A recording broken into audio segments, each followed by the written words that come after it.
everyone, it's Lily, and today I'll be doing a review video on LoverPretend. This is the game that came out in March this year in Japan. It is unlocalized, unfortunately not available in English, but I thought it'd be fun to share my thoughts anyway, because I'm aware that some of you play Japanese games. But before I start, I'd like to note that although I would not consider any of what I include in this video as spoilers, I'm aware that, you know, certain people categorize different things as spoilers, so I just wanted to say that what I will be including is a synopsis, quick character descriptions, so like what they look like as well as who they are, and then who I would and would not recommend this game to, as well as my general thoughts and a rating. So I will not be including any spoiler CGs or any CGs at all, for that matter, or character spoilers. I won't be including any of those things, but I thought I'd just let you know, just in case you can move on if you don't want to, know anything about the game, which is fair enough. But anyway, let me start.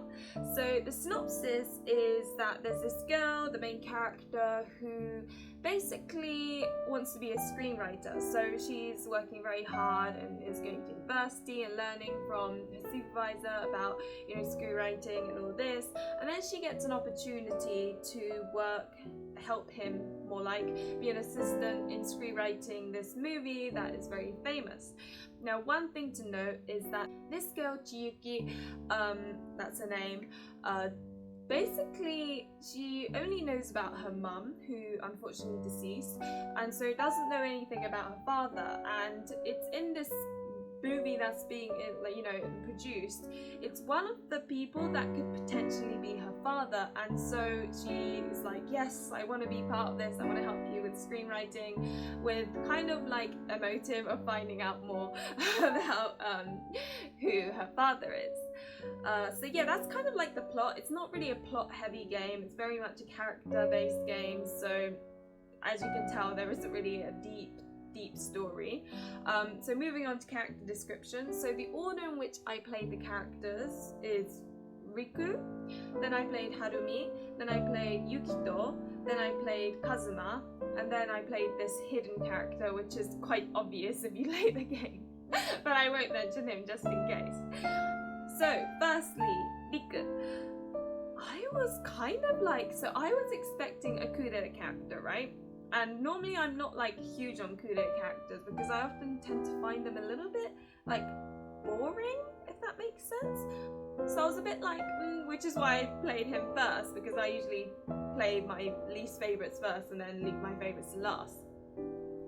Can I just say that this game is full of surprises? So what you think of the character initially, at least for me, is like not how the character is. And so Riku, yeah, he seems like a good character, and he's this famous, very talented actor, and he, everyone has respect for him and loves him, and he's, pretty much the chosen main character for this movie that's in production.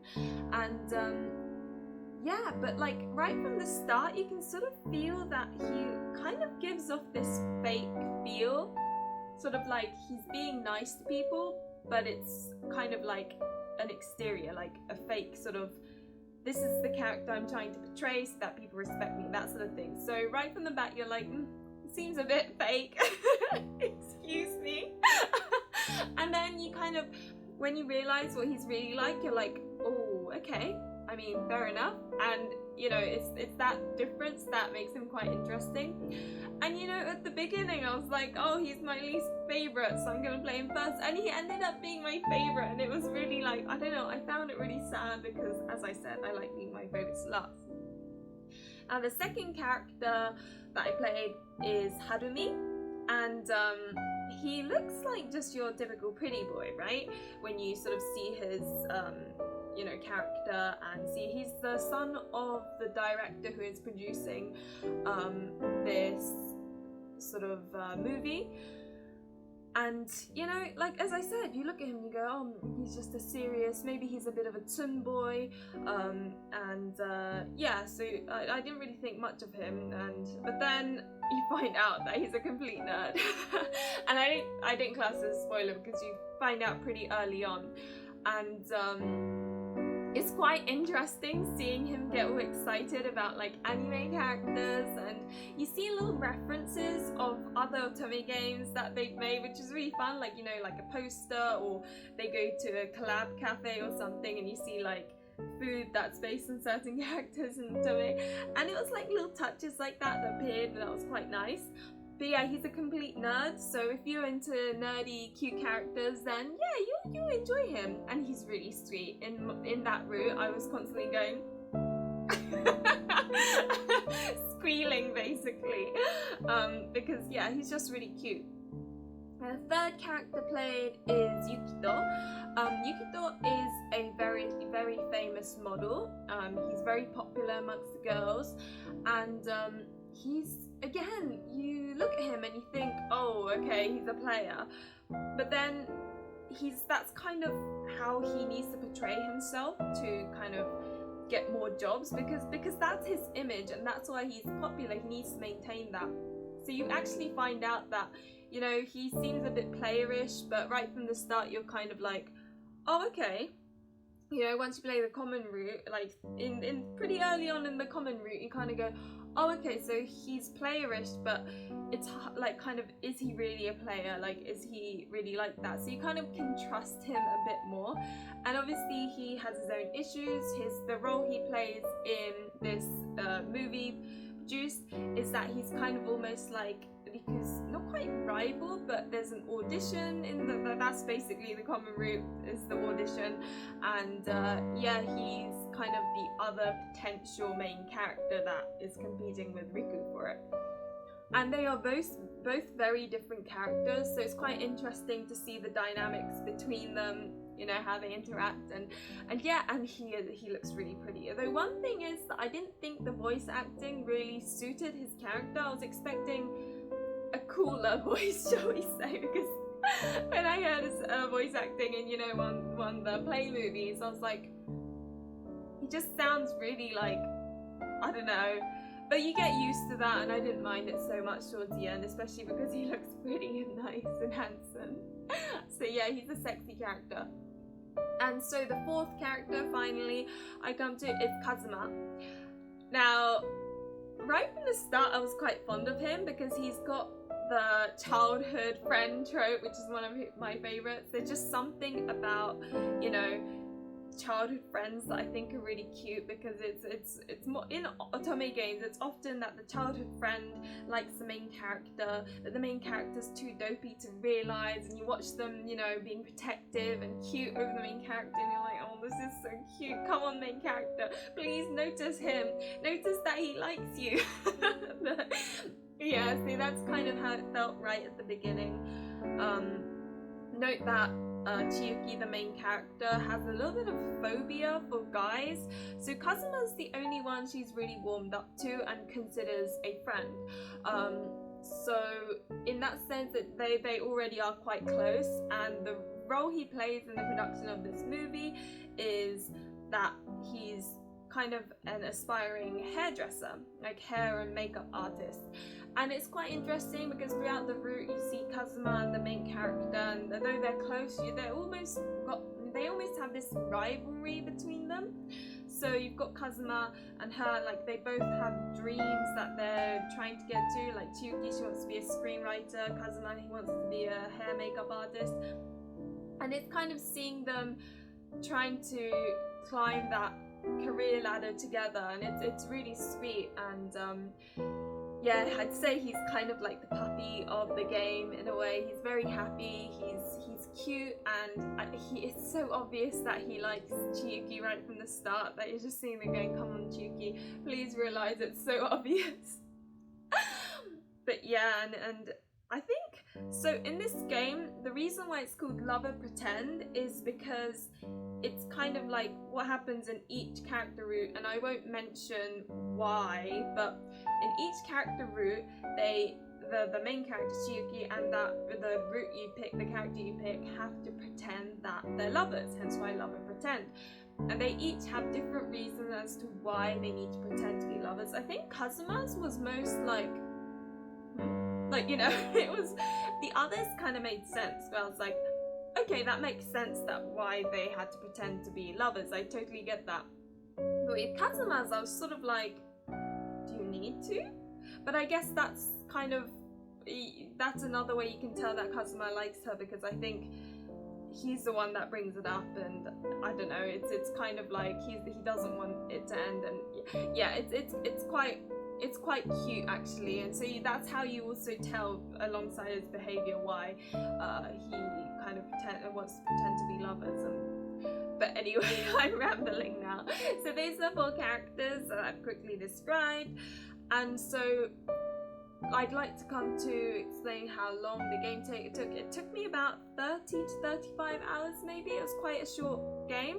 Saying that, it was not short in a oh it's over kind of way. It was short in a good way, if that makes sense. It didn't drag on or anything. It ended when it should. And there are 3 endings, well, 3 main endings. You've got I think the happy ending, the good ending, and the bad ending. Now the happy ending is very much a classic happily ever after where everything goes perfectly. The good ending is sort of like a realistic good ending. So, you know, it's not like the happily ever after where you're like, whoa, everything's going so well for everyone. It's kind of like everyone's happy, but within realistic bounds. So, you know, it's not like, oh, why are they all so, like, why are they all lucky? Why did everything go so well for them? It's kind of like, oh, that's good, I'm happy for them, but, you know, they've got more to work towards type of thing, and that was okay. Now, the bad endings, I must admit, were a little bit forced. I suppose because it's a love comedy, they didn't want to make it all about the bad endings, so the bad endings were more often than not quite abrupt. Mind you, some of them are really depressing. They were abrupt, but I was like, how did it end like that? You know, they were quite depressing, some of them. So when you do go and collect the bad endings, you know, just kind of don't really care too much about it. Just kind of brush it off, if you know what I mean, because yeah, I don't know. And note that it was quite easy to complete this game because basically it had love capture, which is the thing, like, you know, the hearts and colours that appear whenever you pick the correct choice. So, you know, it was quite easy to just, you know, quick save and then load and, you know, pick the right answer. And the LoverPretend, there's pretend bits where you have to convince people that you are indeed lovers, and you have all these timed questions where you have to answer them within the allocated time. And yeah, so you can get a perfect sort of convincing where you've managed to answer all the questions correctly, so you get like a perfect, they all believe you completely. But you also have a good and like sort of good pretending clear thing where they still believe you, but it's not like they really believe you type of thing. And if you screw up, you end up with a terrible sort of, oh, they don't believe you, and but remember, you can always quick save and load. And I'd say it's hard to get the bad non-clear type thing because yeah, I personally thought it was quite easy, but I thought I'd mention that. Now, who would I and would I not recommend this game to? So it is a love comedy, so I would recommend it to those who like a good ending and, you know, just want to relax and play something that's happy and not too much bad is going on. I would also recommend it to those who want a short and sweet game because it doesn't like last that long. It's quite quick to complete because you've got like the skip function as well, where the common route isn't that long. It's quite short. I can't remember how long it took me, but it was quite short, and you can whiz by it because you've got the skip to the next dialogue option, which, you know, you just do it and then it just skips all that time until you make a next choice, which is quite nice. So the system's quite good. So if you like short and sweet games, it's great. And yeah, if you like kind of like the whole love of like pretending this different mechanic, I think you'd enjoy it too because it's just something different, you know, and it's quite fun. And if you enjoy games where it's focused on characters more so than story, I think you'll enjoy this as well because it's one of those games where you experience the character and you're like, oh, this is so cute. Like Harume, I was grinning all the time. It was kind of embarrassing, and And you know what? What's funny is that although this is the love comedy and it's all quite happy, there were scenes where I was almost tearing up. Not in a bad, tragic ending where someone's died, nothing like that. It's just more the aspirations and the efforts they're going through to make their dreams come true.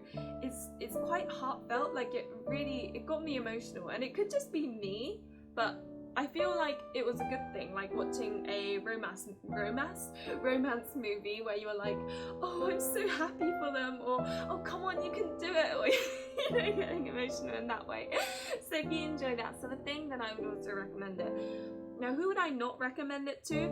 I would not recommend it to people who really want a good, like, serious story. So someone who wants to, you know, cry or experience a roller coaster of emotions, or, you know, like serious stuff. Like, I would not sort of suggest it to someone who enjoys things like Pure Fiore or Color Malice, where it's very much story based and a lot of tragedy happens and it's all of this, because it is a love comedy. So you don't expect any of that like super good story stuff. It is literally just pure character.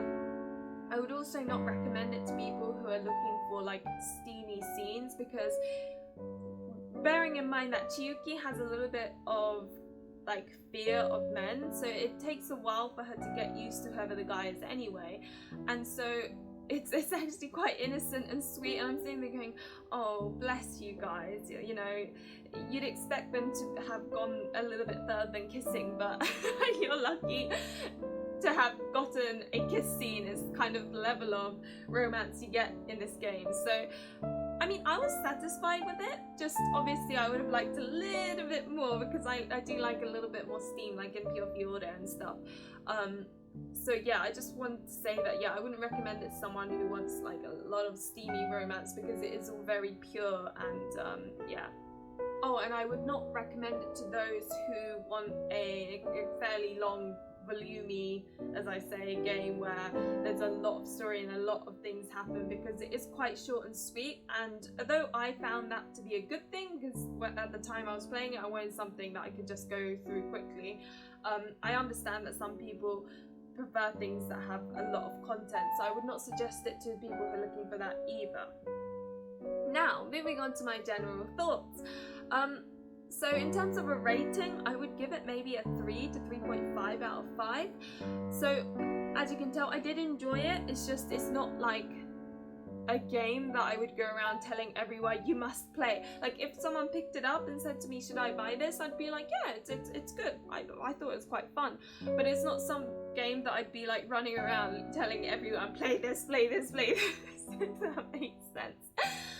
So I enjoyed the fact that it was short and sweet. I enjoyed the fact that it was cute and I could relax when playing it. I wasn't worried about bad endings or anything like that. It was really easy to play because, you know, it had love capture, and, you know, whenever there was something that was a professional language in terms of directing, like movie type lingo, they would kind of explain it in dictionary. So, you know, I'd actually say it's quite a good game for those who are learning Japanese, because it's not too difficult to read. And yeah, so I enjoyed it.